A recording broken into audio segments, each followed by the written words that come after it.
Quelle est l'état de cette vision?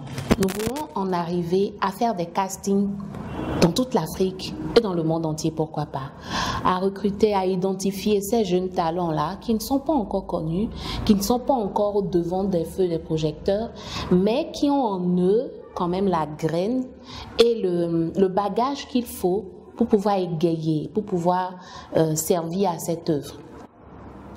Donc, nous avons l'intention de parcourir le monde, de faire des tournages dans les endroits les plus magnifiques au monde. C'est possible, nous y croyons.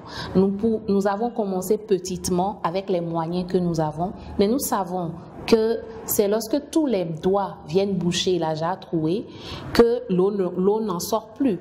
Donc nous savons qu'à notre initiative s'ajoute pleine de bonne volonté de personnes qui partagent la même vision que nous et qui regardent cet élément justement, qui, de par leur concours, aussi modestes soient-ils, vont nous permettre véritablement d'atteindre le sommet de l'Himalaya, pourquoi pas.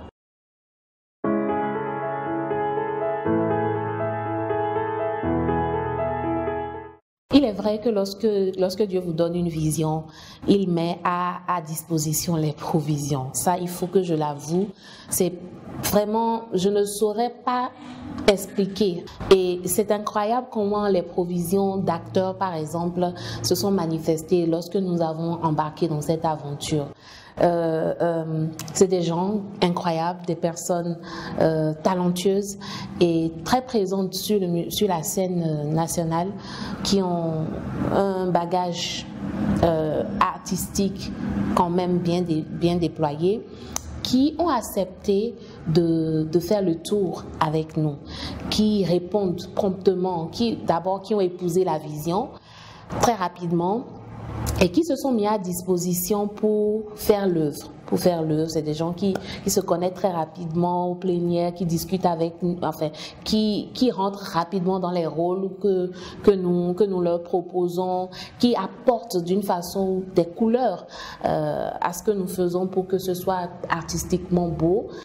Et également qui sacrifient de leur temps. Vous savez, pour faire un tournage en principe d'une vidéo de, je dis n'importe quoi, hein, d'une vidéo peut-être de 6 minutes, d'accord, parfois ça doit prendre 1 ou 2 journées. 1 ou 2 journées, si l'on veut véritablement planifier chaque tournage, chaque scène, répéter et tout ça, ça prend du temps. Pour pouvoir avoir un résultat parfait, on a besoin de temps. Et la façon dont nous opérons aujourd'hui, parce que nous n'avons pas assez de moyens, c'est qu'il nous arrive de tourner peut-être 5 vidéos qui vont avoir un rendu de 6 à 10 minutes en 1 journée ou 2 journées. Vous vous imaginez, c'est un travail énorme que nous demandons à ces acteurs et à l'équipe de tournage aussi, qui est obligée de se plier en 1000 pour pouvoir rester dans ce temps-là et faire des miracles. Je dis que c'est des miracles parce que ceux qui sont du domaine comprennent et savent ce que je dis. C'est une activité qui demande beaucoup de temps. Beaucoup de temps, beaucoup de planification, beaucoup de séquençage et aujourd'hui, nous sommes obligés de tout faire à la va-vite, nous sommes obligés de tout faire de façon ramassée parce que nous n'avons pas les moyens de mobiliser ces acteurs-là sur plusieurs jours, de mobiliser une équipe de tournage sur plusieurs jours. Ce n'est pas que nous n'avons pas l'ambition de bien faire, nous recevons beaucoup de critiques. Ces critiques sont comme des tremplins que nous utilisons pour nous améliorer, bien sûr. Mais dans notre amélioration, nous souhaitons arriver à un certain niveau de qualité. J'ai dit tout à l'heure que nous voulons faire le tour du monde. Et si nous voulons y arriver, bien sûr, il nous faut les moyens de notre politique. Je vais présenter ça de cette façon.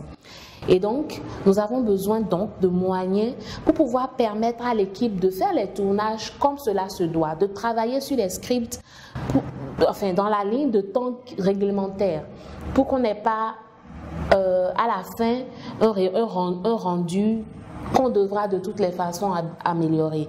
Il n'y a pas d'œuvre parfaite, mais nous aspirons tous à la perfection et c'est ça d'ailleurs qui fait que nous nous levons chaque matin.